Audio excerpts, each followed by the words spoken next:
is Oromo Voice Radio English program. Oromo Voice Radio is broadcasting to Oromia at 16-meter band or 17,850 kilohertz or on oromovoice.org website. OVR broadcasts Oromia Insight program every Monday for 15 minutes at 7:15 p.m. Oromia local time. Welcome to Oromia Insight program.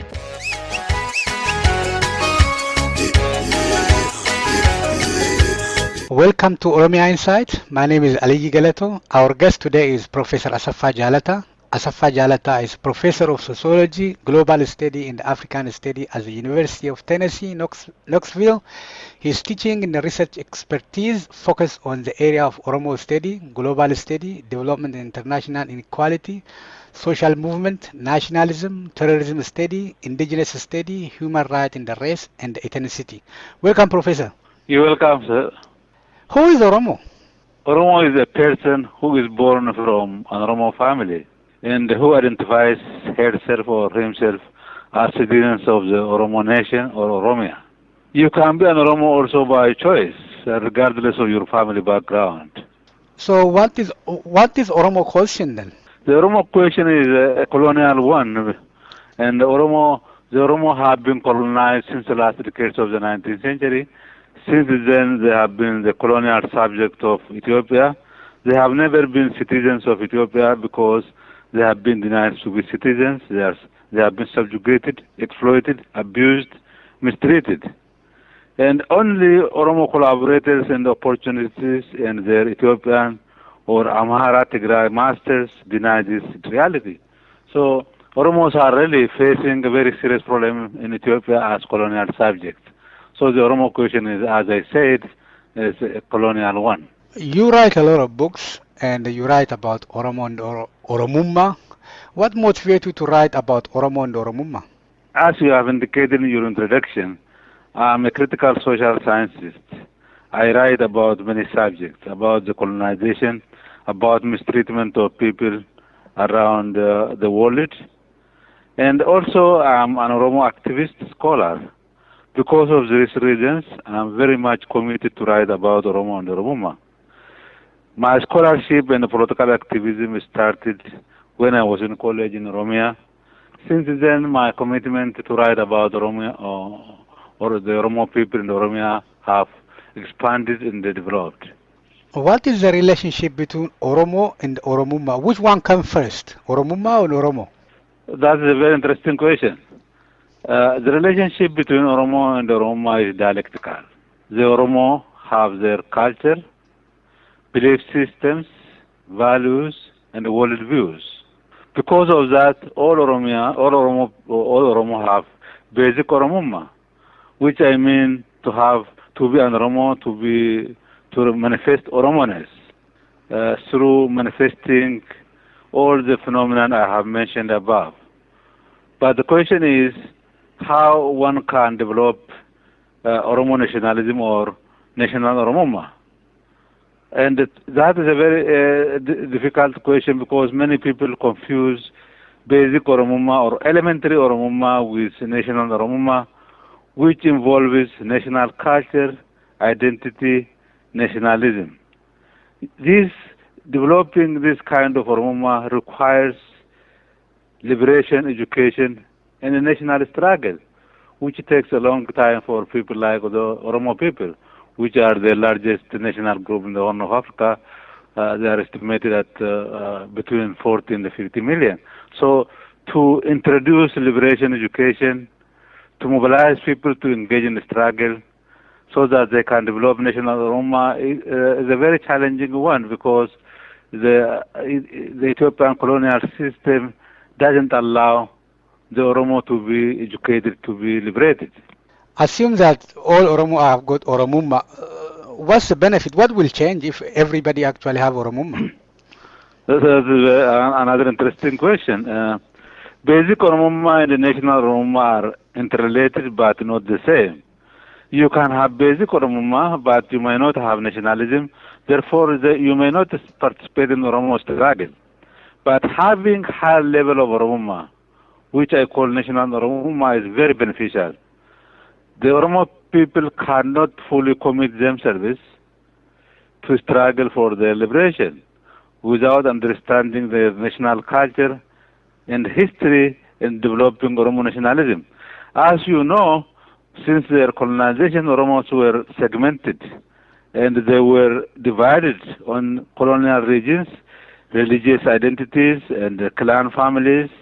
The Ethiopian colonial system, as much as possible, tried to prevent the development of national culture, national history as a people. So until substantial numbers of Oromo develop Oromo nationalism, there will not be strong Oromo organizations and civil institutions that can liberate Oromia and its people. Therefore, all Oromo nationalists must mobilize all their resources toward developing national Oromumma, Oromo national culture, ideology, and identity.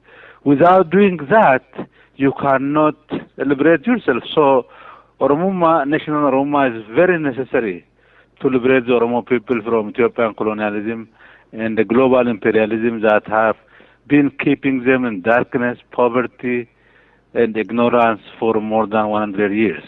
Theorization of Oromumma require at least 5 levels of conceptualization. What are they? Where are we as a nation? I theorize Oromumma on 5 levels of conceptualization. The first one is I already mentioned, which is called basic form of Oromumma. This form of Oromumma involves maintaining Oromoness by practicing some elements of Oromo culture, belief systems, worldviews, values, norms, customs, and tradition. So every Oromo, if not assimilated to other culture, has some form of basic Oromumma. You can be a just simple Oromo person who just live by doing something, or you can be an Oromo collaborator who is engaging in destroying Oromo people, or you can be an Oromo nationalist. And all elements of Oromo have this kind of Oromumma, which I call elementary or basic Oromumma. The second level is, I call the second level Oromumma, national Oromumma. National Oromumma involves developing the Oromo nationalist ideology and engaging in the Oromo nationalist struggle by paying different levels of sacrifices. That's why, despite the fact that the Oromos are 40 million people, those people are participating in the struggle are very limited in number because they didn't yet develop national Oromumma. So when you become a nationalist, you pay different levels of sacrifices.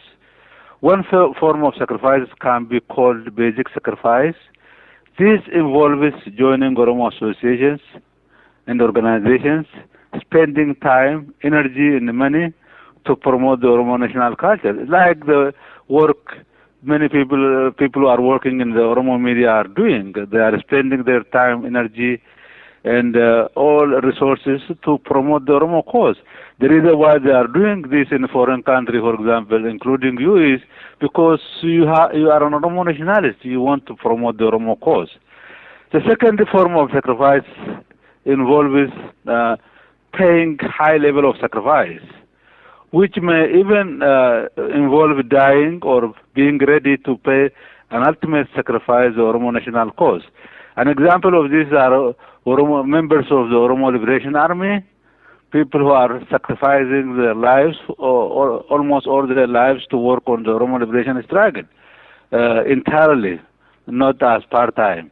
Those people are paying. Those people are paying highest level of sacrifice. So the third level of Oromumma deals with knowledge and the values that are prerequisite for building a strong Oromo national leadership and organizational capacity. A strong national leadership and organizational capacity are needed to mobilize and organize the Oromo nation to liberate itself from Ethiopian colonialism and global imperialism. All nationalists who are organized cannot liberate the Oromo nation, but they must educate, they must provide liberation education so that the Oromo people can liberate themselves. The fourth level of Oromumma deals with an Oromo national project. This involves building the Oromo national culture, history, ideology, political economy, governance, and ethos. For example, planning and developing Recha or Resa, developing and rebuilding Gada system and the CK system and other institutions, and planning how to build an Oromo National Assembly and the government based on democratic principles. So, which means the Oromo nationalists must start to think what kind of nation they are going to build in the future. This is a kind of Oromumma. You don't start to build institutions after you are liberated. You have to start to work on it now, so that when the liberation process must start now by building institutions. The fifth level of Oromumma can be called global Oromumma. This form of Oromumma empowers the Oromo people to relate to other peoples based on their Gada and Sika principles as equals. Oromos are not going to live in isolation. They are going to deal with other peoples, so they have to develop policies, procedures, how they are going to deal with other people, with non-Oromos, on regional, local, regional, international level. So global Oromumma expands according to this, expands based on the principles of freedom and justice for all, within and beyond the Oromo nation. We are talking about global Oromumma based on Oromo experiences, experiences that they have already developed during their Gada governance. So we can borrow religions from other peoples without abandoning our cultural principles and the value system. We can be Christians without culturally imitating Habashas or white people. We can be Muslims without replacing Oromo culture with that of Arabs. Today, there are three Oromo religions, indigenous Oromo religion, which is called Wakefata, Islam, and Christianity. These religions must help the development of Oromumma in Oromo society. They should not be tools of other cultures to develop an inferiority complex in Oromo society. So global Oromumma helps us to establish our value system, our cultural system, and our own culture, while we are relating to other people, while borrowing something from others that we may need. So where are we now? It's very obvious that if we reach to the high, if we have developed national Oromumma as a nation, nobody can rules us. So we are in progress. Our nationalism is work in progress. The number of people, there are people who are nationalists, but substantial number of Oromos are not yet nationalists. For example, how do you know that? When for Oromo students in Oromia demonstrated against the so-called master plan or genocidal plan, when they marched and when they demonstrated peacefully, all Oromos didn't support them. That shows their level of nationalism is not high. When their children are killed by Tigray soldiers and Oromo collaborators, many Oromos were silent. This shows their level of consciousness didn't reach high level. If all Oromos reached the level of this Oromo students, it would be very easy to topple the Tigray colonial regime in Oromia, because they are not staying in power because of their strength. They are staying in power because our nationalism didn't reach the highest level. The Ethiopian colonialists have caused the physical deaths of millions in the further attempt to introduce social and cultural deaths to the Oromo by suppressing their basic Oromumma and by preventing them from developing Oromo nationalism. For how long this will continue and what can be done? The Ethiopian colonialists have worked on many levels to destroy Oromo peoplehood or nationhood.